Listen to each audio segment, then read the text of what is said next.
um momento que traga algum conhecimento e utilidade no dia a dia. Então, o porquê da abordagem deste tema quando estamos aqui a falar em segurança, não é? Inteligência emocional, segurança, pode parecer assim num primeiro momento que não tem qualquer tipo de ligação, mas espero que no final desta apresentação tenham percebido a importância de cada um de nós, independentemente da função e principalmente quando trabalhamos na área da segurança e a queremos promover, a importância de cada um de nós ter inteligência emocional para essa segurança ser cada vez mais eficaz. E começamos logo aqui por questionar quais serão as vantagens para o colaborador, para aquele que está mesmo no terreno, quais serão as vantagens de ele ter inteligência emocional, o que é que lhe permitirá ter inteligência emocional. Ou seja, alguém com inteligência emocional é capaz de identificar os seus limites.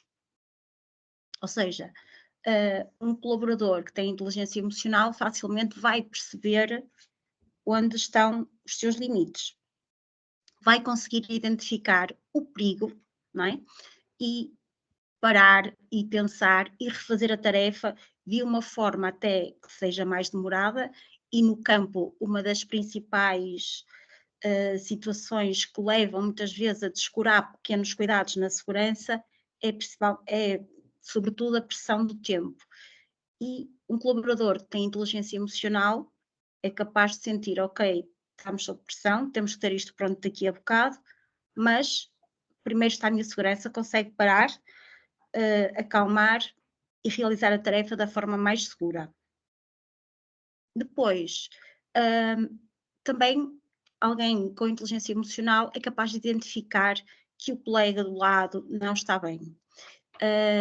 E não está, muitas vezes, quando alguém não está bem emocionalmente, coloca-se em perigo, não é? Portanto, porque está desatento, porque está triste e acaba por se colocar em perigo. E, portanto, se o colega do lado é inteligente emocionalmente, ele é capaz de ver isso e de alertar o colega e de o ajudar. Portanto, um ambiente que tem pessoas inteligentes emocionalmente é um ambiente mais produtivo e com maior segurança, não há hipótese. Mas não é só importante que os colaboradores que se encontram em obra, no campo, tenham inteligência emocional. Aqui também é importante que o técnico de segurança, de higiene e segurança, tenha inteligência emocional. E, portanto, em Portugal, relativamente a estes estudos, ainda não temos muito, não é uma área que se aprofunde muito e que se faça estudos científicos sobre isto, mas no Brasil eles desenvolvem e já há especializações na área da inteligência emocional e da segurança no trabalho. E, portanto, uma dessas universidades fez um estudo e concluiu isto que está aqui, que um profissional com preocupação em relação ao bem-estar dos colaboradores, que entende que os fatores como o reconhecimento do funcionário e conversas individuais para conhecimento individual são decisivas para bons resultados de segurança na empresa. Ou seja, então, vimos aqui que o técnico de segurança, não é? No sentido de promover a segurança e de incentivar os colaboradores à adoção das medidas necessárias, será muito mais eficaz se ele próprio for inteligente emocionalmente. Eu vou-vos contar aqui uma história, antes de vos dar o conceito do que é inteligência emocional, eu vou-vos dar aqui uma história. Vou contar aqui uma história para vos deixar a pensar um bocadinho. Portanto, numa manhã estava uma família a tomar o pequeno almoço, o pai, a mãe e o filho. E o filho entorna o leite nas calças do pai. O pai levantou-se, repreendeu o filho, vira-se para a criança e diz: tu realmente, com essa idade, ainda pareces um bebê, já nem num copo sabes segurar. E, portanto, disse assim uma série de barbaridades à criança. Depois vira-se para a esposa e diz: e tu, foste também logo pôr o leite ali na beira da mesa, não estavas a ver que isso ia dar mau resultado? Portanto, e ficou ali 5 minutos a repreender a esposa e o filho. Então, depois, ainda a resmungar, decidiu ir trocar as calças. Quando regressa à cozinha, encontra o filho a chorar porque tinha perdido o autocarro. Então, teve que levar o filho ao autocarro, à escola, desculpem. Mas como estava, o filho chegou atrasado, o pai abre a porta para ele sair, pede-lhe um beijo e o filho não dá, porque estava extremamente magoado com o que o pai tinha dito à mesa. E ele pensou: a sério, então eu venho aqui venho trazê-lo à escola, ainda me estou a atrasar e nem um beijo me dá, nem se despede de mim. Pensou: isto está a correr mesmo mal, que dia. Então, ele, como também estava atrasado para o trabalho, começou a acelerar, não é? Para não chegar muito tarde. Só que passou o limite de velocidade, a polícia mandou parar e passou-lhe uma multa. E ele pensou: meu Deus, eu hoje não devia ter saído de casa, devia ter ficado lá sossegadinho. O que mais é que me irá acontecer? Entretanto, lá tratou da multa e chegou ao trabalho. Sentou-se e percebeu que com aquela azáfama toda tinha deixado o portátil em casa. Então, em extremo desespero, pensou: isto é impossível, isto parece surreal, parece uma sexta-feira 13. Depois continuou, não é? O dia a correr mal e ele ansioso para que chegasse a noite para ver se os problemas passavam. O que é que aconteceu? Então chegou a casa, bem disposto, abre a porta, a pensar: o dia acabou, os problemas acabaram, e a filha e a esposa e o filho estão em casa e não lhe ligam nenhuma. Portanto, estão os dois magoados, ele interage, já está bem disposto, e eles não lhe ligam absolutamente, não dão atenção. Ele pensa: este dia não podia ter sido pior. E agora eu pergunto-vos: acham que este dia foi mau porquê? Por causa do leite? Por causa do filho que virou o leite? Por causa da esposa que pôs o leite muito na ponta da mesa? Por causa do polícia que passou uma multa de trânsito? Ou por causa deste senhor? O que acham? Quem é culpa deste dia extremamente desagradável? Ele, o sujeito. É do sujeito? Sim. Não é da criança? Aquela Não. criança desajustada, Não. com 10 anos a dar leite? O problema é mesmo esse, é dar leite à criança. Se desse... Se não tiver lactose, acho que já não é mau. Depois sopinhas de vinho, a criança já não entornava. Pois, exato, antigamente era assim. Claro que é por causa da pessoa. É a pessoa, está bem? Mas todos nós, em algum momento da nossa vida, já fizemos isto em relação a pequenas coisas, não é? Culpamos o ambiente que nos rodeia, parece que está tudo a conspirar. E a causa é nossa. Portanto, o que é que aconteceu nesta situação? O pai não conseguiu controlar a emoção, não é? E, portanto, teve uma reação extremamente agressiva. Ou seja, ele não tem domínio sobre as suas emoções. E quando nós não temos domínio sobre as nossas emoções, é este tipo de situações que criamos. Ou seja, entramos várias vezes em conflito com as pessoas que nos rodeiam. Não é? E às vezes não é nada com a pessoa, mas acabamos por criar este mal-estar. E depois também recebemos, não é? O feedback do que criamos, não é? A indiferença dos outros.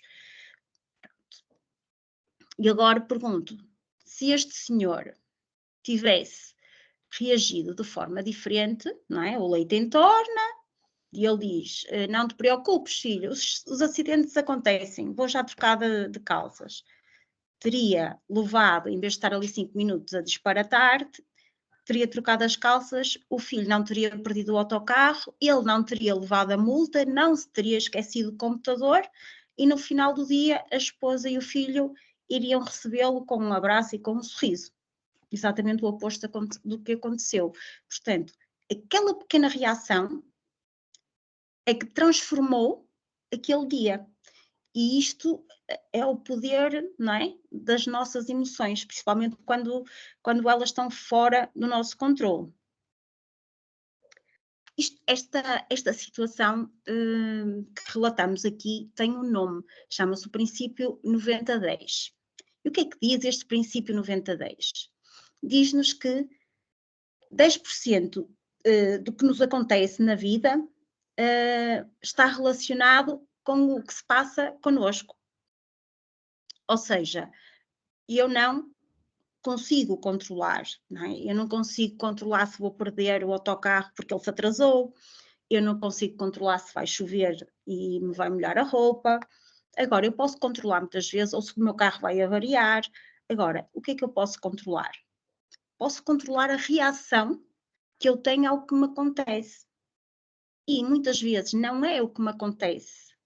O grande problema é a forma como eu reajo ao que me acontece. Não é? Às vezes não é a pressão do trabalho que faz com que eu me coloque em risco, que eu não coloque, por exemplo, para fazer uma pequena tarefa não vou colocar os óculos ou não vou colocar as luvas e depois tenho um acidente e vou culpar o tempo, não é? Porque era pouco tempo, não. Eu tenho que assumir que a responsabilidade é minha e que não é do fator tempo. Então, como é que a gestão emocional pode aqui ser vantajosa nas empresas, principalmente neste contexto que é uma atividade de risco? E todos os momentos implicam risco para a pessoa, risco para a empresa, risco para os próprios colegas. Portanto, como é que esta gestão emocional é fundamental? Porque implica o nosso comportamento com os outros, não é? Há aqui, se eu não me comporto corretamente, estou a afetar os outros, se eu não reajo corretamente às situações, estou a afetar os outros, se eu sou imprudente ou impulsivo nas atitudes que tomo, estou a afetar os outros, não é? Os meus colegas, estou a afetar o trabalho, o desenvolvimento do trabalho e, principalmente, um comportamento seguro. E aqui entra aquela questão que eu vos disse ainda há pouco, que é a gestão do stress. Ou seja, grande parte das situações surgem da pressão, porque temos de terminar a obra, porque o tempo é pouco, e é importante controlar aqui a gestão do stress. Eu sei que no último webinar falaram um pouco de gestão de stress e do tempo. Portanto, e sei que referiram os fatores de risco para o stress e que eles são divididos em emocionais, sociais, organizacionais. E, portanto, hoje nós vamos nos focar aqui nos fatores de risco emocionais, que nos dizem que comportamento de risco é igual no fundo, ou está muito interligado com pressão do tempo. Eu não sei se têm aí alguma folha, pode ser uma folha de rascunho velha. Eu vou só interromper aqui. Deixaram de ver, certo? Sim, sim, sim. Sim, sim. Ok. Mas estamos a ver na mesma a sua tela. Ok. Eu estou aqui a tentar encontrar-vos. Tem que ir a partilhar e retirar Já estou. a partilha de tela. Ok, já vos estou a ver. Ok. Então, eu ia pedir que pegassem numa folha de rascunho. Pode ser mesmo velha porque vai ser para estragar, pode ser? Certo? Pronto. E gostava que todos ligassem o microfone.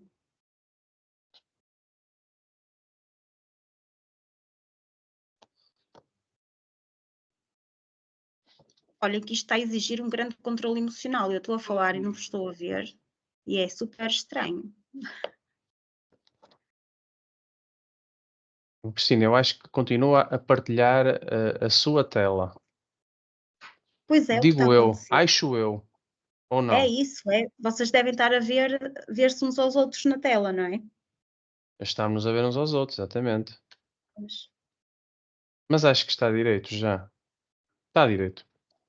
A Cristina é que não tem a câmara ligada, é por causa disso. Eu não sei o que é que aconteceu à minha câmera, eu acho que ela variou mesmo. Já serviu para alguma coisa o webinar. Para perceber que tinha A câmara variada. estragada. Estes 10% da minha vida, vou ter que controlar, não vou pensar na conta. Vai implicar comprar um computador novo. Pronto, toda a gente já tem uma folha velhinha? Sim. Sim. Pronto, agora vocês não me vão ver, era importante que vissem, mas pronto, eu vou orientando. Então, queria toda a gente com o microfone ligado, por favor. Era mesmo importante que ligassem o microfone. E pegassem na folha.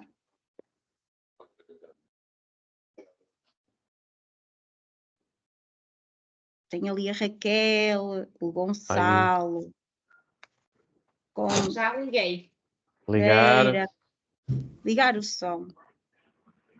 Filipe. Sabe que às vezes são espaços partilhados e não é fácil. Ok, pronto. Mas a gente também só vai fazer barulho. Então, peguem na folha e abanem. Façam todos isto. Faz ventinho. Faz muito barulho, não faz? Faz. A barulheira. Ok. Então agora vamos pensar, isto somos nós de manhã, estão a ver? Cheios de energia, cantamos, bem dispostos, é uma maravilha. E saímos de casa, não é? Ao trabalho. Apanhamos logo uma fila de trânsito gigantesca. Amassem lá um bocadinho a vossa fila. A vossa folha. Amassem lá um bocadinho, uma pontinha. Agora chegam ao trabalho e já estão 2 problemas em cima da mesa. Pronto, lá se foi a vossa energia. Mais à frente, ligam da escola, do vosso filho, a dizer que ele se portou mal e que vão ter que ir lá buscá-lo, porque ele vai ter uma falta disciplinar. E amassem mais um bocadinho a folha. E o dia continua a ser mau. Têm uma quantidade enorme de trabalho, vão ter que ficar depois da hora e já estão cansados. E os clientes só trazem problemas, e os colegas também. Então, no final do dia, ficamos assim, amassadinhos. Ora, mostrem-me lá como é que vocês ficaram no final do dia. Ele e a Joana não está muito mal. Eu não tenho filhos, só tenho gatos. Pode ser os gatos. O Sr. Orlando não ficou em bom estado, não. Pronto. Olha, meu dia 2, meu dia 2. Meu Deus, está mesmo mal. Então, agora nós vamos para casa todos, não é? Vamos imaginar que já saímos do webinar e então vamos para casa e vamos dormir. Ora, arranjem lá a folha, nós vamos recuperar as nossas energias, certo? Ora, ponham lá a folha direitinho. Ui, olha, a minha até rasgou. Pronto. Ok? E isto, nós dormimos e de manhã acordamos. Agora abanem lá. Não há barulho. É mesmo? Não há barulho. Já não faz tanto barulho. Já não faz barulho. Pois não é? Ou seja, isto é o que nos acontece quando estamos sujeitos constantemente a situações de stress. Nós pensamos que estamos iguais, de manhã acordamos, que estamos com a mesma energia, mas já não estamos, ok? As situações em que constantemente não conseguimos desligar do trabalho, das preocupações de trabalho, estas preocupações constantes vão-nos tirando a energia e a vitalidade. Embora a gente pense que, ou de manhã pense que, ok, hoje já estou cheia de energia, já passou. Se calhar não estou exatamente igual, porque não estou a conseguir lidar aqui com as emoções e com a pressão e com a exigência do meu trabalho, não é? E, portanto, vamos perdendo aqui uma capacidade, não é, de lidar emocionalmente com as situações. É por isso que cada vez mais se fala em burnout, não é? Ou seja, as pessoas ficam extremamente cansadas devido às exigências cada vez mais elevadas do trabalho. E isto porquê? Porque não são capazes, não é, de lidar com as próprias emoções, com as próprias exigências do mercado de trabalho atual. E, portanto, é Exato. o que tem essencialmente acontecido. Estão a ver, certo? Agora a Estamos- apresentação. Não, Não. não. Não, ai meu Deus. Isto, afinal, eu não sabia que vinha treinar a minha inteligência emocional. Vamos fazer um webinar à Cristina com ferramentas online. Mas estou a precisar, puxa. Partilhar. Pois, eu estou a fazer isso. E eu acho que é mesmo o meu computador. Não é querer me desculpar, mas está-me a parecer que é isto. Alt. Já está. Está a É um chegar. problema de juntas. É. Já está. Já vem, tá? Já se vê. Então, Exato. vamos lá ao cerne da questão. Temos vindo aqui a falar de inteligência emocional, de emoções, gestão das emoções, que é importante que os técnicos de segurança tenham inteligência emocional, que é importante que os colaboradores tenham inteligência emocional, principalmente para lidar com as pressões, não é? Do dia a dia, com pouco tempo, com a exigência das tarefas. Então, o que é que são emoções e como é que elas surgem? Uma emoção é diferente de sentimento. Uma emoção é algo físico que eu sinto no meu corpo e momentâneo, não é? Não tem uma grande duração. Se eu ficar envergonhada, provavelmente vou sentir calor na cara, vou ficar vermelha. Se eu ficar com raiva, se calhar vou sentir as mãos a tremer, não é? A cara na mesma a corar. Pronto, é algo físico que eu sinto no momento de uma forma intensa. Como é que surgem as emoções? Portanto, perante uma situação e às vezes perante um pensamento, algo que me leva a ir lá atrás, penso numa situação ou em algo que aconteceu e faço uma interpretação minha dessa situação. E, portanto, essa percepção e essa interpretação que eu vou fazer da situação que vivi vai gerar uma emoção. Essa emoção vai gerar um sentimento, o sentimento é algo mais duradouro no tempo, não é? E que às vezes não é visível, e isto vai gerar um comportamento.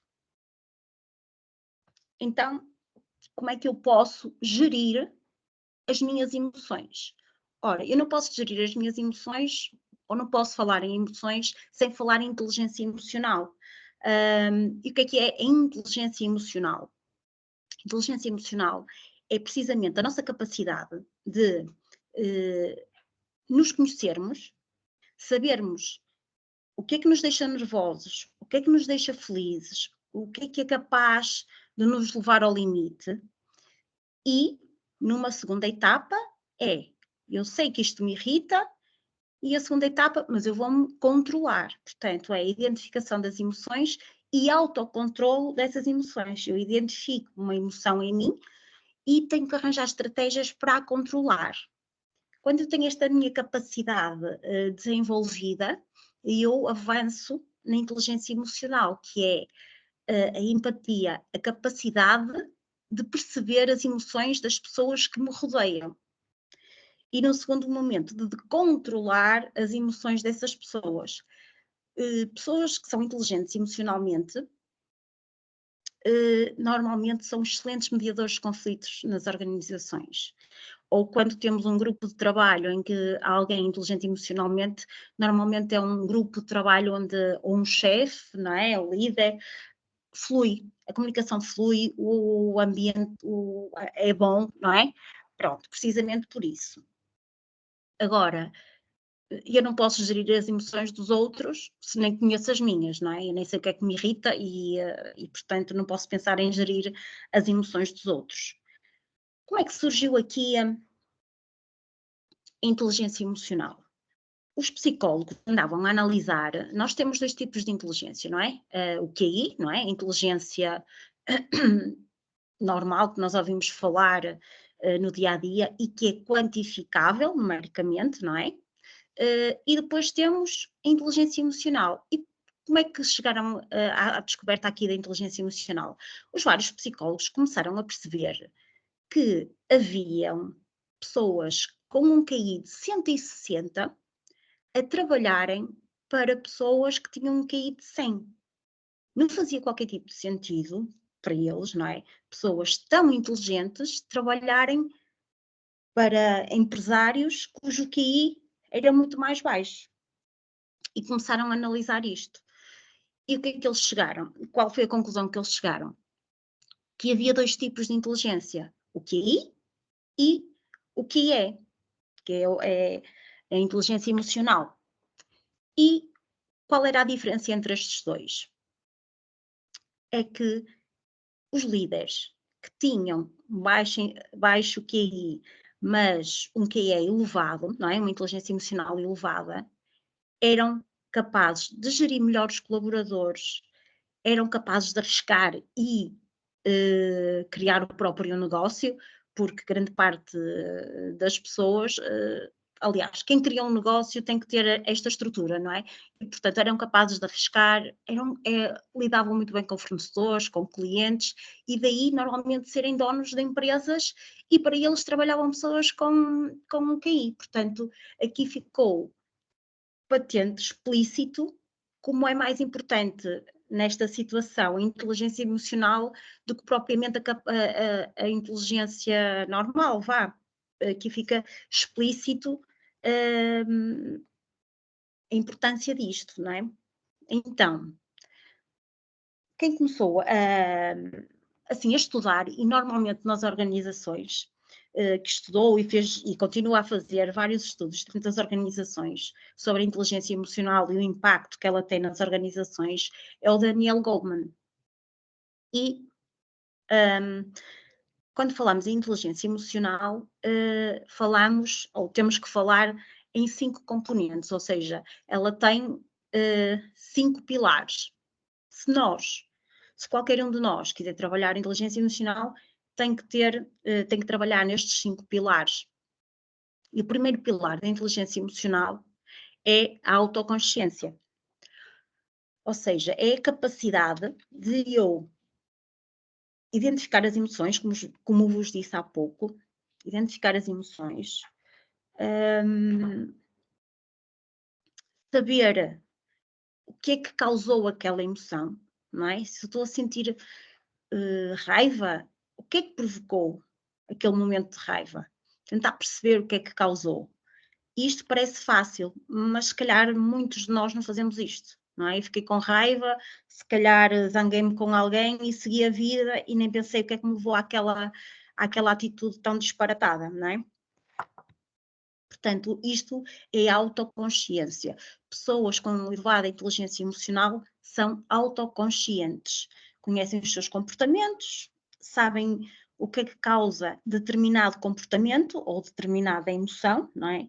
E isto no contexto de trabalho é fundamental, porque imaginemos alguém que não suporta que lhe levantem a voz, não é? Estar num sítio em que a pressão é elevada e todos os colegas reagem a falar alto, não por uma questão de má educação, mas por uma questão de cultural, não é? Esta pessoa, se não identificar isto, vai estar sempre em conflito com os colegas. Quando eu estou sempre em conflito com os colegas, acabo por adotar atitudes de risco, não é? E, portanto, cada um de nós tem que perceber exatamente quem é, o que é que gosta, o que é que não gosta, para depois tentar perceber como é que pode controlar esse tipo de situações.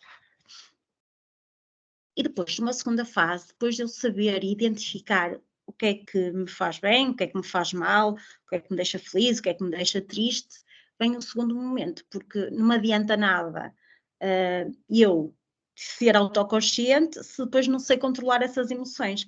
Não me adianta nada eu saber quando é que fico com raiva ou quando é que fico triste, se depois não tenho aqui uma estratégia, uma ferramenta para as controlar. Portanto, então, a segunda fase, o segundo pilar da inteligência emocional é o autocontrole.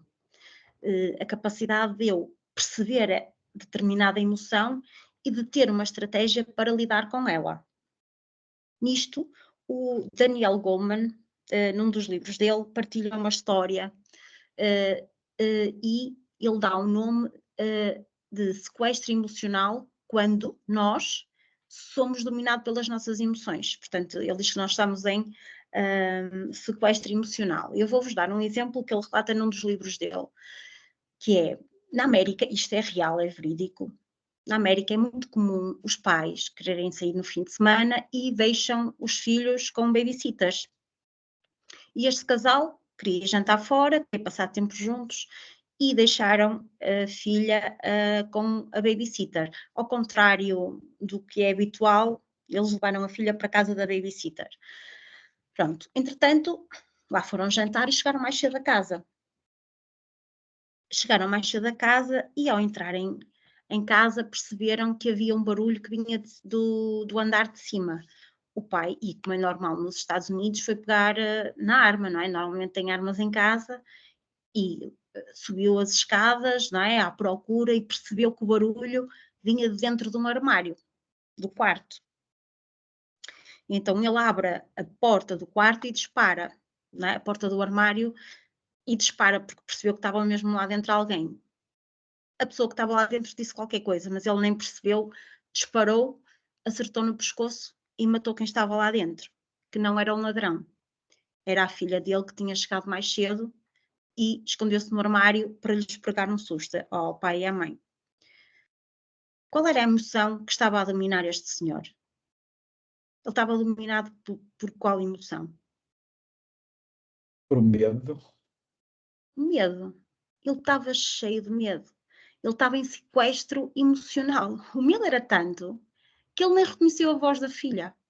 E, ok, até podia ser mesmo um ladrão, mas se calhar o ladrão nem uma arma tinha, portanto eu não precisava de o matar, não é? Porque apontava-lhe a minha pistola e já era fácil controlá-lo. Ou seja, isto demonstra aqui o quão perigoso é quando nós deixamos que as nossas emoções nos dominem. E às vezes não temos esta consciência. E isto acontece em frações de segundos, não é? E aqui é um exemplo drástico mesmo, mas isto acontece noutras situações. Nós aqui para o Norte ouvimos muito, não sei quem, no telejornal, não é? Pegou na enxada e matou o vizinho por causa do rego da água. E isto são momentos de sequestro emocional, que a pessoa fica com tanta raiva por uma situação qualquer que naqueles segundos comete uma barbaridade destas, não é? E depois ouvimos dizer, mas ele era tão boa pessoa, eu não me contava que ele fosse fazer uma coisa daquelas. Claro que não é? Se calhar é mesmo boa pessoa, só que não sabia controlar as emoções, não sabia gerir as emoções. E quando nós não sabemos gerir as nossas emoções, é este tipo de situações que nos causam. Pode ser como aquele pai que só tem um dia, azarado porque reagiu mal, não é? E depois aquilo passa, mas podem ser situações que de facto nos marcam para a vida. E uma das coisas que eu também tenho percebido é que os colaboradores que andam no campo, às vezes, se estiverem chateados com alguém ou irritados, insatisfeitos com algum tipo de situação, muitas vezes colocam a sua própria vida em risco, como se estivessem a prejudicar terceiros, como se estivessem a fazer alguma coisa, não é? Ou seja, a vingar-se do colega, ou, não é?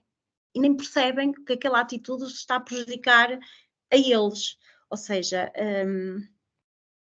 nós quando não conhecemos e não conseguimos dominar as nossas emoções, temos momentos muito difíceis na nossa vida, não é? E em vários deles não estamos bem, não é? E não reagimos de forma correta e adequada a todas as situações. Depois, o terceiro pilar da inteligência emocional é a automotivação. E o que é a automotivação? É a capacidade que eu tenho de me motivar.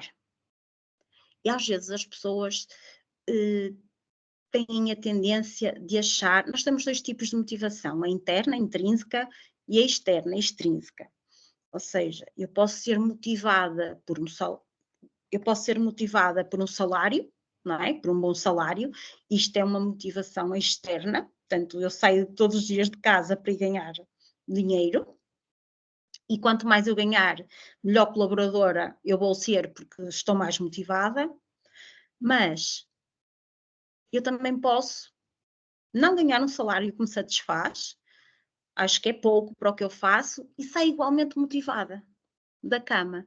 Isto chama-se motivação intrínseca. E saio motivada da cama porque esse meu salário é mau. E acho que até em relação aos meus colegas ganho muito mal porque eu faço mais do que eles. Aqueles argumentos que nós muitas vezes usamos para nós próprios. Porquê é que eu saio na mesma motivada? Porque independente do meu salário, eu gosto e valorizo ter um bom desempenho. Mais que o salário, eu quero o meu trabalho bem feito, que seja exemplar, que os clientes saiam satisfeitos, que os meus colegas sintam que eu estou lá para os ajudar e para partilhar tarefas, não é? Ou seja, há aqui uma motivação interna de ser melhor todos os dias, de ser melhor profissional todos os dias, independentemente do que eu ganho. E muitas pessoas não têm esta automotivação. Estão muito dependentes do elogio, do feedback externo. E, de facto, é importante, não, não podemos negar, não é? É muito importante que quem nos lidera, que saiba dar um feedback, que saiba reconhecer um trabalho bem realizado, um desempenho acima da média. Isso é fundamental. Mas também é muito importante que eu tenha aqui uma motivação interna, intrínseca. E pessoas inteligentes emocionalmente têm. Ou seja, por mais difíceis que sejam as condições de trabalho, não é? E há situações em que está extremamente frio e tem-se que andar em cima de um poste e levar com o vento, não é? Outras que está extremamente calor e o suor pinga e sentimos-nos, não é? Todos colados e indispostos com o calor. E eu tenho que arranjar forma de lidar bem com essas situações, não é? De me automotivar. E isso faz toda a diferença, não é? Até na adoção dos comportamentos de risco, porque, ok, eu vou lá para cima, eu sei que está muito calor, mas eu não vou abdicar de levar aquele capacete que me faz suar imenso na cabeça, não é? Ou não vou abdicar das luvas só porque sei que vou suar, não é? Não vou dizer, eu já ganho mal, agora não vou pôr as luvas, ainda pior, aquilo já está ali tanto calor e agora vou colocar aqui as luvas. Portanto, pessoas inteligentes emocionalmente não fazem isto. Não arranjam desculpas externas para maus comportamentos, para comportamentos incorretos. Elas reconhecem, não é? E motivam-se por alguma forma. Olha, nestas condições vou tentar fazer se calhar em menos tempo, não é? Para não estar ali a apanhar tanto sol. Portanto, elas arranjam forma de subirem lá para cima do poste e motivarem-se. Antes de vos dizer, eu agora vou arriscar outra vez, pois vai ser 2 horas para projetar.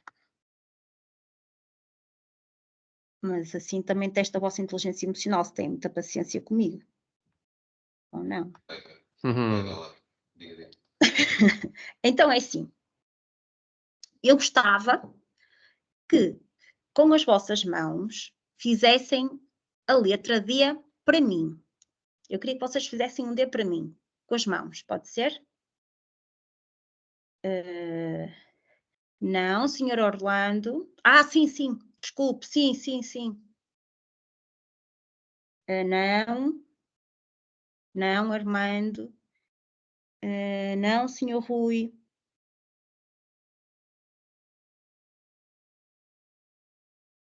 Não, Joana. Muito bem. Armando, está muito bem, sim, senhora. Joana, muito bem, agora sim. Não consigo ver mais ninguém. O resto está com vergonha. Está mesmo desligado. Só vejo Também tem a câmara avariada. Está tudo com a câmara variada, não é, gente? Está tudo com a câmara variada. Quiseram ser solidários comigo, estão a ver? Exatamente. Isso. Então, porquê que à primeira vez alguns de vocês não acertaram? O que é que faltou? Desculpe, Cristina. quando eu vos pedi para fazer a letra D para mim, alguns não fizeram à primeira. Porque estávamos a pensar que ia ser o reflexo de Concentração. espelho. Exato. Não, Vocês estavam a fazer- eu pensei no reflexo da questão do espelho. Exato, que eu vejo de forma diferente. Ou seja, Uhum. inicialmente alguns fizeram a letra dia, ou seja, vocês viam um dia, mas eu não via um dia, não é? Exatamente. Então vocês fizeram um dia para vocês, mas eu pedi um dia para mim, não é? Uhum. Então, o que é que isto significa? Vocês não se colocaram no meu lugar, não é? Só Pronto. pensaram na vossa perspectiva, não é? E não pensaram Mas- quando pensaram na minha perspectiva, então, não é? Fizeram direitinho. Claro. Então, qual Falta de é o segredo? concentração. É. Não, acho que não. Acho que isto muitas vezes acontece-nos inconscientemente, não é? Ou seja, até estava a ouvir, até estava atento, mas às vezes falha-nos aqui uma coisa, que é o quarto pilar da inteligência emocional. O que é que será? Qual será o quarto pilar? Esta capacidade de eu ver as coisas na perspectiva do outro. A empatia? A empatia, exatamente. Yeah. Portanto, pessoas inteligentes emocionalmente são pessoas empáticas, ou seja, elas conseguem ver os problemas na perspectiva dos outros. E isto é muito difícil. Em Londres há um museu da empatia em que nós podemos entrar e calçar os sapatos que não são nossos e caminhar com os sapatos que não são nossos. Portanto, é extremamente desconfortável. Imaginem, não é? Que, sei lá, o engenheiro Armando calça ali os sapatos ou as botas da Joana, de certeza que não se ia sentir muito confortável no lugar da Joana, não é? Ia ser bonito. Tinha que cortar as unhas rentes. Não é? E ainda por cima, se calhar está ainda aqui pelas escadas abaixo quando metesse lá o pé, não é? Se tivesse tacões. Portanto, isto parece-nos fácil, tipo, empatia. Eu sou uma pessoa empática. Consigo perceber o ponto de vista do outro. Se calhar não consigo. Está bem? Será que eu consigo perceber o ponto de vista do outro de forma até sentir as dores dele, até sentir as dificuldades dele? Não é? Se calhar não consigo. Isto é uma coisa que exige muito, muito de nós, não é? E exige que sejamos mesmo capazes de sair do nosso eu, da nossa perspectiva e colocarmos-nos na perspectiva do outro. E não é uma coisa que grande parte das pessoas o consiga fazer, embora muitas vezes acho que sim, que têm essa capacidade e que estão a ser empáticas. Então, o que é que acontece? Quando eu não sou uma pessoa empática, dificilmente eu vou ter um bom relacionamento e uma boa comunicação com os que me rodeiam, nomeadamente em contexto de trabalho. E como é que isto se relaciona, como é que a empatia, no fundo, pode promover a segurança no trabalho?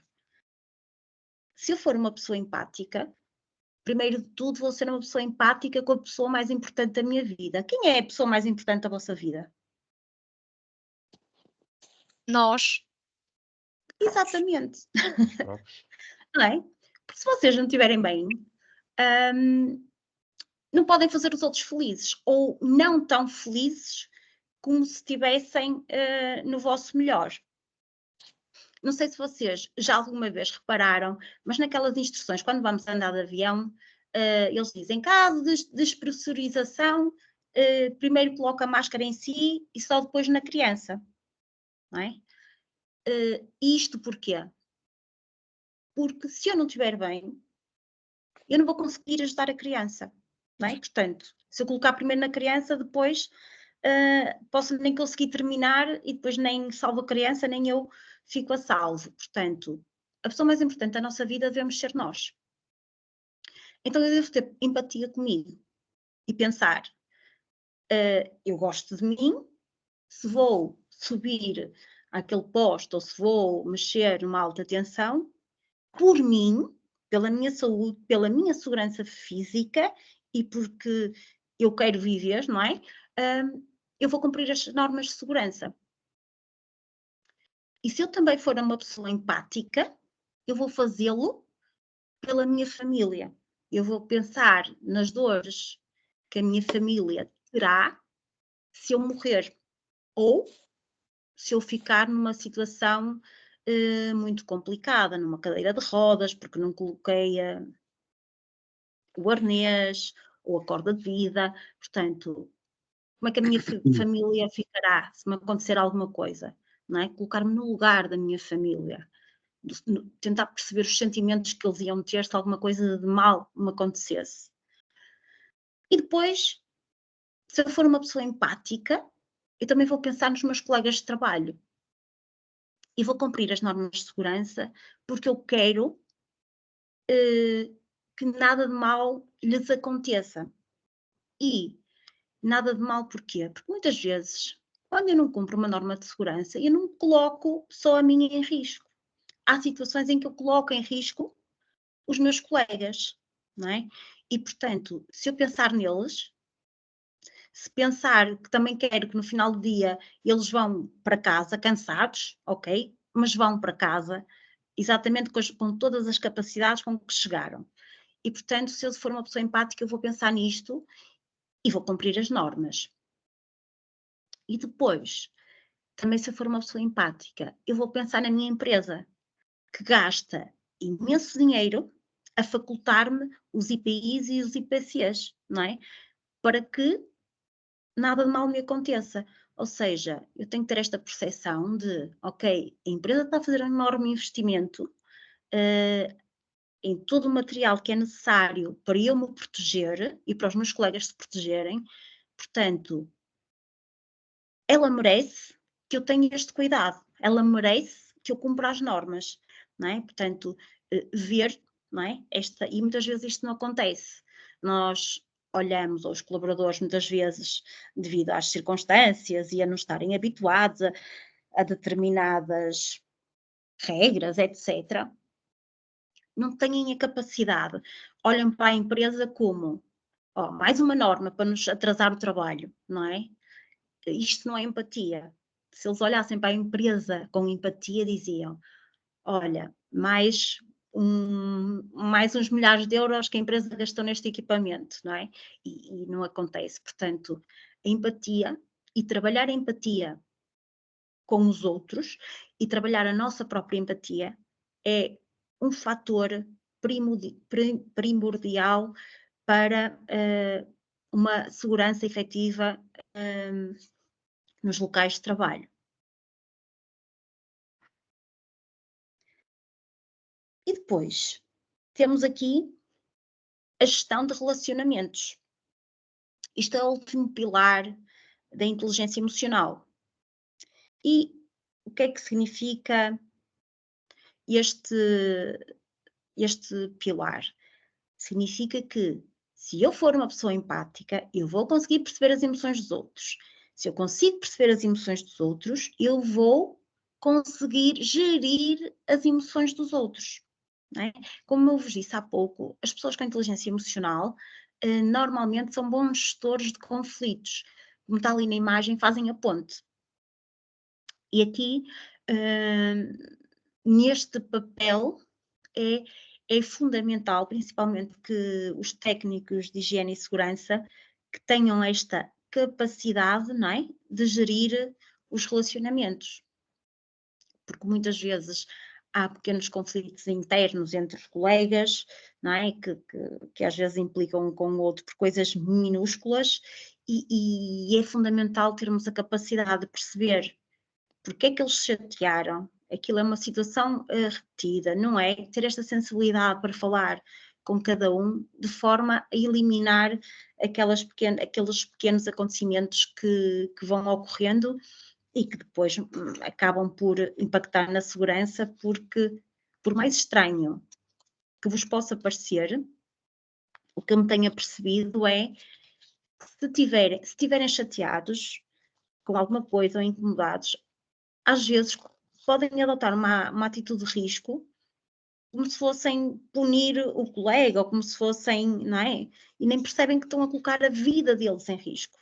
E que se calhar para os outros não vai ter impacto nenhum, se calhar só vão ficar tristes. Estão-se a pôr em risco eles, não é?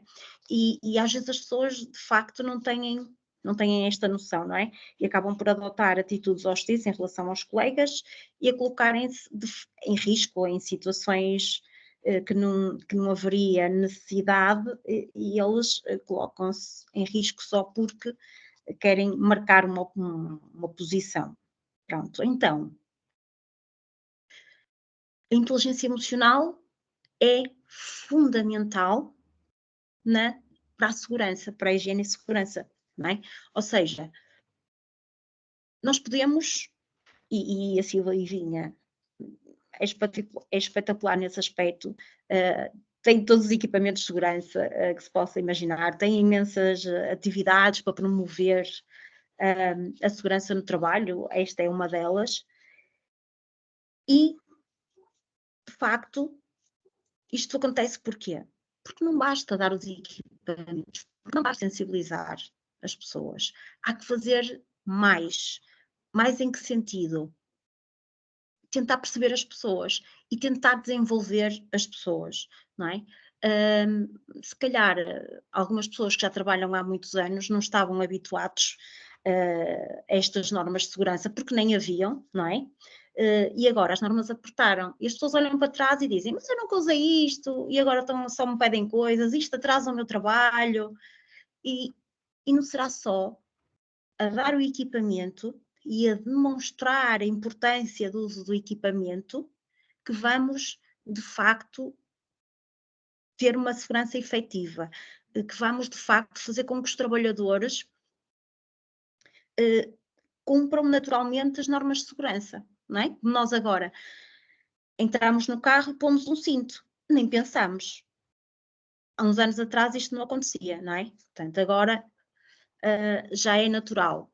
Então, como é que nós podemos fazer e levar os colaboradores a terem esta atitude da segurança como sendo parte integrante da vida? Terá que ser trabalhando estas áreas comportamentais, porque são pessoas, não é? E as pessoas são complexas, não é? E muitas vezes a mudança de atitude é bastante difícil. Logo, se eu tiver uma boa inteligência emocional, eu vou conseguir comunicar, entender a perspectiva do outro, vou conseguir, enquanto técnico de segurança, vou conseguir perceber o que é que leva a pessoa a facilitar tantas vezes, ou o que é que leva a pessoa a esquecer-se, não é? O que é que leva a pessoa a adotar determinadas atitudes? Eu vou ter esta sensibilidade e vou perceber o motivo e vou conseguir dar um feedback, e se calhar a argumentação que eu vou construir vai chegar aos ouvidos do colaborador, ele vai perceber que efetivamente é importante que mude de atitude e que comece a adotar as medidas de segurança todas, não é? Ao passo que, se eu não tiver esta capacidade de entender as emoções do outro, não é? Lá está a empatia, se eu não conseguir colocar efetivamente no lugar do colaborador, eu nunca vou conseguir construir uma argumentação que o faça pensar duas vezes, não é? Porque muitas vezes nós só mudamos de opinião quando percebemos que aquilo pode colocar em risco a nossa vida, não é? E às vezes necessitamos mesmo de estar muito atentos para tocar no ponto-chave e despertar a pessoa para a importância da mudança de atitude.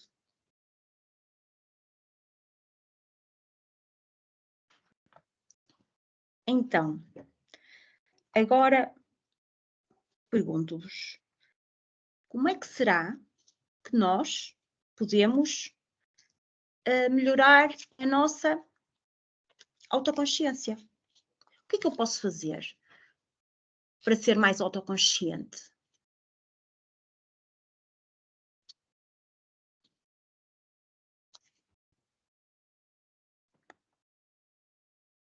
Está tudo sem ideias. Está tudo. Eu vou interromper aqui e já vou estragar o silêncio. Vai ligar a câmara? Não. Não. Está Eu variado. gostava, mas quer dizer, se calhar não gostava porque o cabelo está um bocado desarranjado, mas pronto. Então, o que é que eu posso fazer para trabalhar a minha autoconsciência? Uma coisa que nós às vezes não estamos habituados, está bem? É pedir, além de eu analisar o meu comportamento, é pedir ao meu colega e à minha família que me deem uma opinião sobre mim. Okay? Como é que tu me vês enquanto profissional? Como é que me vês enquanto marido, enquanto colega? Está bem?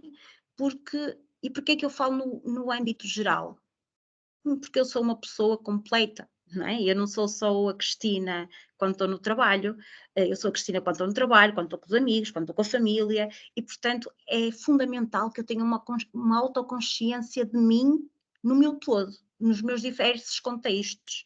Então, uma das coisas que podem fazer, e que não é fácil, é perguntar aos colegas, dá-me aí 2 características boas enquanto tua chefia ou enquanto teu colega de trabalho, colega de equipa, 2 coisas que admiras em mim e 2 coisas que achas que eu devo mudar. Isto de uma forma assertiva.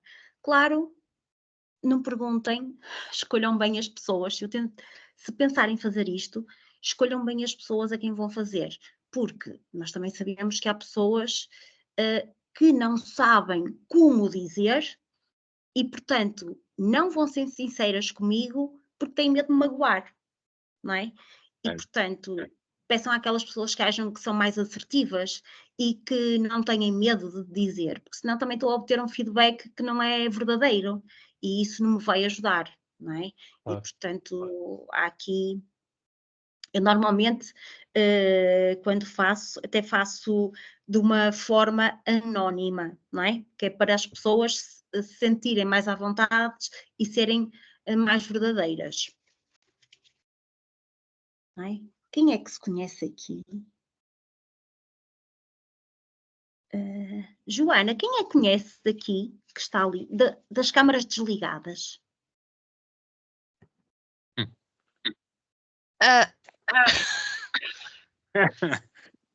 Cristina, escolheu a colega mais nova na empresa. Pois. Há muito pouco tempo. Mas eu já estive com a Joana. Pois. Vá lá. Então, Armando, escolha então uma pessoa, pode ser? E eu escolhi uma pessoa de quê? Com a câmara desligada? Sim, que conheço. Oi. Conhecer todos, já sei há algum tempo. Não, porque eu vou-lhe. Tenho que lhe conferenciar. Como é dizer? Tenho que lhe dizer o seguinte: das 18 pessoas que estão aqui, está um universo grande de empresas. Que nós fizemos também convite para fora, não é só para pessoas da casa. E eu acho que da casa não tem quase ninguém, se quer que lhe diga. Esta gente gosta que organiza assim. Olha o André, pronto, está ali. O que não usa é o André. O André, diz o que não usa. Pá. O André conhece-me bem, já seguramente há 18 anos. André, então consegue-me dizer ali uma qualidade do Armando? Gosta de francesinhas, não é, André? Também gosto. Não. Acho que é uma pessoa que é frontal e o que nos tiver a dizer, ele diz-nos na cara. Se nós estivermos a agir mal, ele é aquela pessoa que nos chama a atenção na cara, não anda com rodeios. Sem rodeios, é uma pessoa frontal mesmo. Ok, isso é importante para o nosso crescimento, não é? Certo. E agora, Armando, ali uma qualidade do André. Olha, para além de um excelente cozinheiro, digo-lhe já, que ele sabe, acho que é ao nível de trabalhador e funcionário da empresa, posso dizer que operacionalmente é dos melhores que nós temos, que é uma pessoa que cumpre e que incute o espírito de equipa também. É daquelas pessoas que eu consigo, se está lá a trabalhar naquela equipa, eu consigo estar perfeitamente descansado, porque ao nível de regras e procedimentos eu não, sei que não vou ter problemas, porque é uma pessoa bastante cumpridora. Ok, boa. Não é? Alguma vez tinham feito isto? Não, não é? Não, Portanto, só quando a gente olha, bebe uns canecos. De É, resto, só quando já sai espontaneamente, não é? sim, sim. fazemos jantadas com vizinhos. É o jantar das Franças. É quando eu vou o André está nas nossas equipas na Alemanha. Neste momento está em Portugal a passar umas mini-férias. Mas quando vou lá à Alemanha, com o tempo, a gente organiza sempre uns jantarzitos especiais. Eu com a equipa. E ele está lá sempre presente. Boa. Agora vai bater um bocadinho aqui em Portugal. Agora o André vai estar por aqui, não é? Vai estar aqui uns dias. Pronto, pode cozinhar para todos aí na Silvivinha, não é? Por Para acaso. Olha, demonstrarmos foto. não é mal pensado. Então, eu ia lançar um desafio a todas as pessoas, uma vez que estão aqui pessoas de diversas empresas, era muito interessante que pedissem feedback das pessoas que vos conhecem, para se desenvolverem e enquanto pessoas, não é? Para aumentarem o vosso autoconhecimento. Claro que é um bocado estranho também, eu sei que é chegar à beira de alguém, olha, deixa-me aí umas qualidades, ou põe-me num papel umas qualidades e alguns aspectos a melhorar que achas que eu deva ter. É estranho, mas eu garanto-vos que no final vale o resultado e pode-vos provocar aqui momentos de grande evolução. Uhum. Esta é uma das formas, é pedir feedback aos outros, está bem? Muitas vezes eu não me vejo da forma que os outros me veem e é muito importante que eu esteja em sintonia com os outros, ou seja, a percepção que eu tenho de mim que seja idêntica à percepção que os outros têm de mim. Uau. Pronto. E isto tem uma grande vantagem no trabalho, não é? Porque transmite uma passagem, uma imagem confiável, não é? Pronto. Depois, outra situação que eu devo fazer, um exercício aqui já mais complexo, não é? Que já dá mais algum trabalho. Quando eu estou perante uma situação complexa e não necessita ser só em obra, em todos os contextos profissionais, quando estamos perante uma situação complexa, como é que nós podemos perceber o que é que nos levou ali para de uma próxima vez lidarmos melhor com a situação? Então, é fazer este conjunto de perguntas a nós próprios e não avançar de pergunta enquanto não respondermos à anterior. E é perguntar-nos o que é que eu estou a sentir agora, não é? Tentar identificar a emoção. Depois, qual é a situação que está a causar esta emoção, não é? Ou seja, porque é que eu subi ao poste e não coloquei o capacete, ou não coloquei a linha de vida e só coloquei o arnês?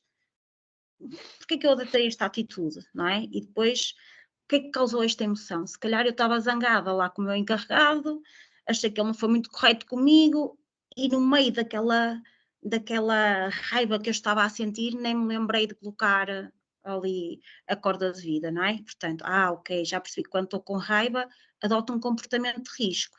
E isto já me dá resposta a algumas questões que eu faço. Depois, qual é o pensamento? Não é? O que é que eu penso sobre essa situação? Exato.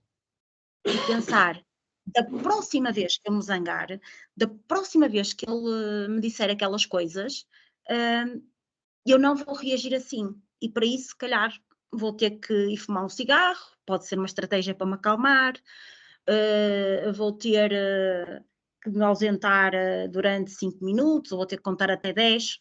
Cada um irá encontrar a forma de se autocontrolar. E depois perceber essa maneira, esse comportamento, não é? De eu estar zangada e subir lá acima ao poste sem capacete, qual foi o impacto? Pode não ter acontecido nada, mas qual é o impacto? Podia ter acontecido qualquer coisa ao arnês, eu podia ter caído, morrido, podia ter ficado numa cadeira de rodas, podia ter caído em cima de um colega e magoar o colega, a empresa ia ter uma situação complicada, porque é sempre muito complicado quando há um acidente de trabalho, ou seja, eu ia causar um transtorno enorme a todos os níveis, inclusivamente à minha família. Pronto. E, no final, depois de eu perceber qual é o impacto desta minha reação quando estou com raiva, não é? Quando estou em sequestro emocional, não é? Qual é a competência que eu tenho que trabalhar? O que é que eu tenho que trabalhar nesta situação? Se calhar é o autocontrole, não é? Perceber qual é a emoção e depois trabalhar aqui no meu autocontrole. Depois, é importante assumirmos os sentimentos negativos, está bem? E isto é uma das coisas que as pessoas muito escondem, não é? Uhum. Há a situação que as pessoas dizem, os problemas de casa ficam em casa, não vêm para o trabalho, os de trabalho ficam no trabalho e não vão para casa. Eu Mas costumo não é dizer, assim. se a minha... Isso é que era Não. bom. Não é? Isso não é, Exatamente. não é Isso assim. bom. Não é assim. Mas a ideia que passou durante muitos anos, ainda prevalece, é esta. Ou seja, o que é que acontece se eu estou com um problema sério? Eu vou esconder, porque eu quero demonstrar que, não é? Que sou forte, que separo. Exato. E que separo os campos. Então eu vou tentar disfarçar, que é mau. Mas isso temos duas faces. Para isso temos que ter duas faces. Temos duas caras. Exato. Mas vai-me prejudicar na mesma ou não, André? Claro que vai. Claro. Sem dúvida alguma.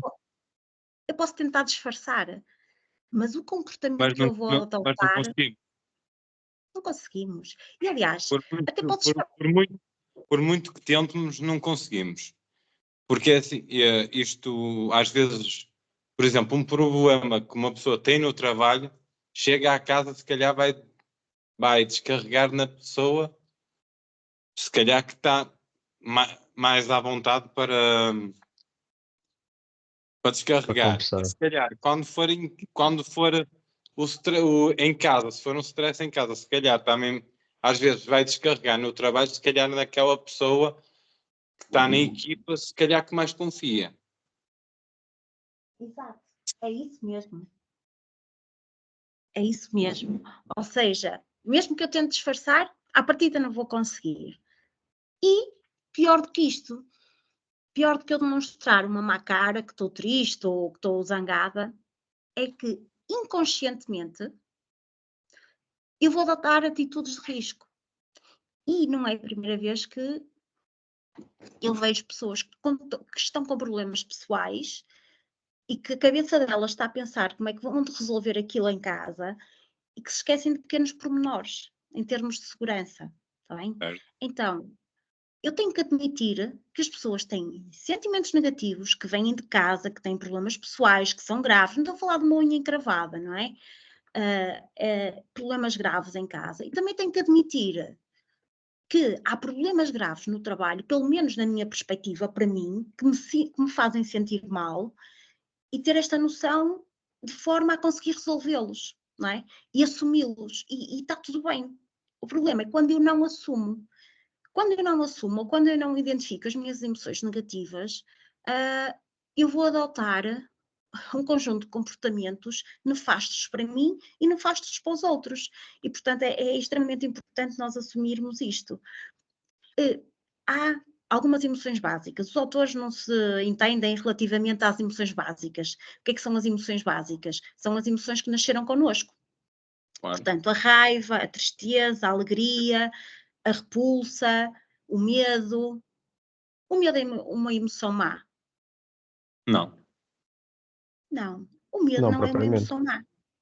Exatamente. Não. Nós nascemos com ela. Não é? Certo. Portanto, é básica, é fundamental.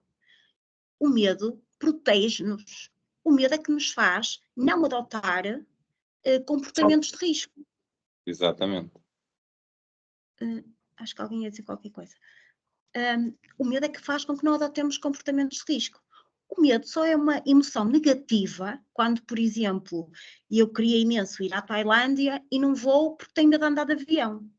Isto já não é um medo racional, não é? Agora, se eu disser assim, eu queria voar, olha, vou-me atirar do 12º andar a ver se consigo. não é? Aqui é bom que eu tenha medo, não é? Agora, andar de avião é um medo irracional, eu não vou fazer aquilo porque eu tenho medo, mas é um medo irracional, não é? É mais perigoso andar de carro. Pronto, então as emoções, a raiva é fundamental. Eu preciso de extravasar, não é? A minha raiva para ficar tranquila. Era a raiva que antigamente fazia com que as pessoas, não é? Defendessem a sua comida, porque se roubavam uns às outras, não é? E então era a raiva quando sentiam que iam ser roubados que os fazia defenderem-se. Portanto, estas emoções são todas positivas, não é? Às vezes é que nós não as controlamos e quando nós controlamos acabamos por torná-las em situações negativas.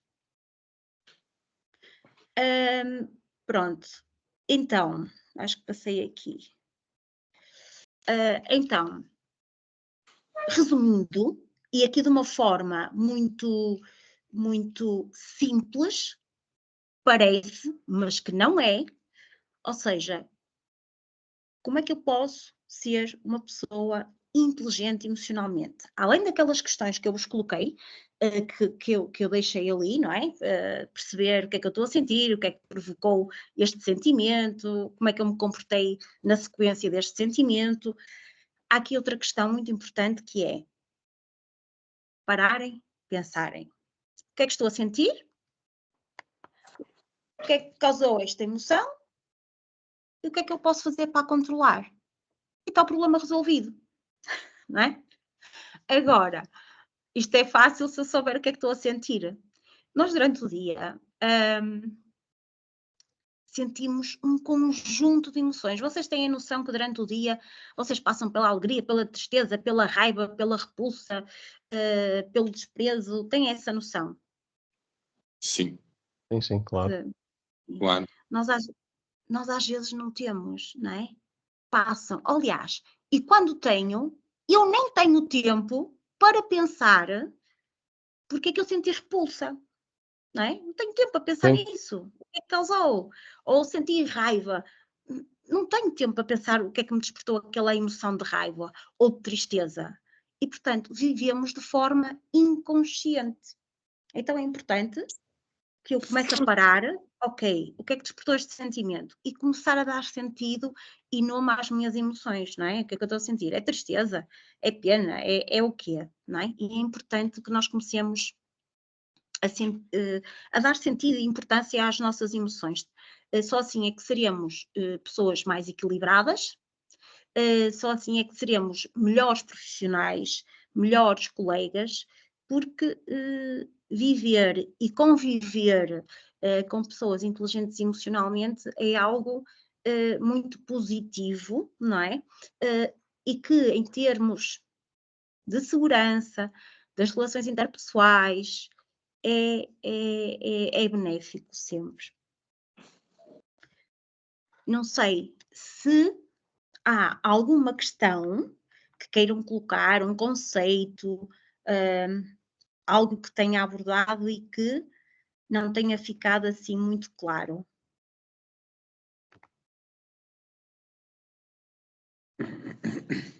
Eu acho que foi bastante elucidativo. E desde já agradeço à Cristina Isto aqui é só este bocadinho.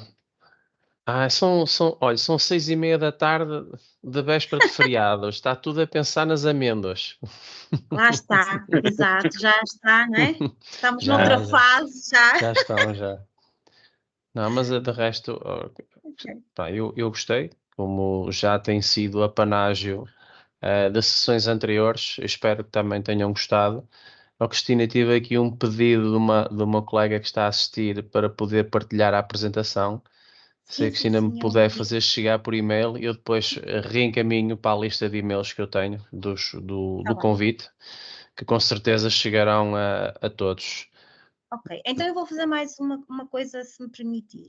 Sim. Vou enviar também, assim, porque eu sou uma pessoa muito otimista e eu sei que vocês vão aceitar o meu pedido, não é? Então, eu vou enviar uma lista de controle emocional, está bem?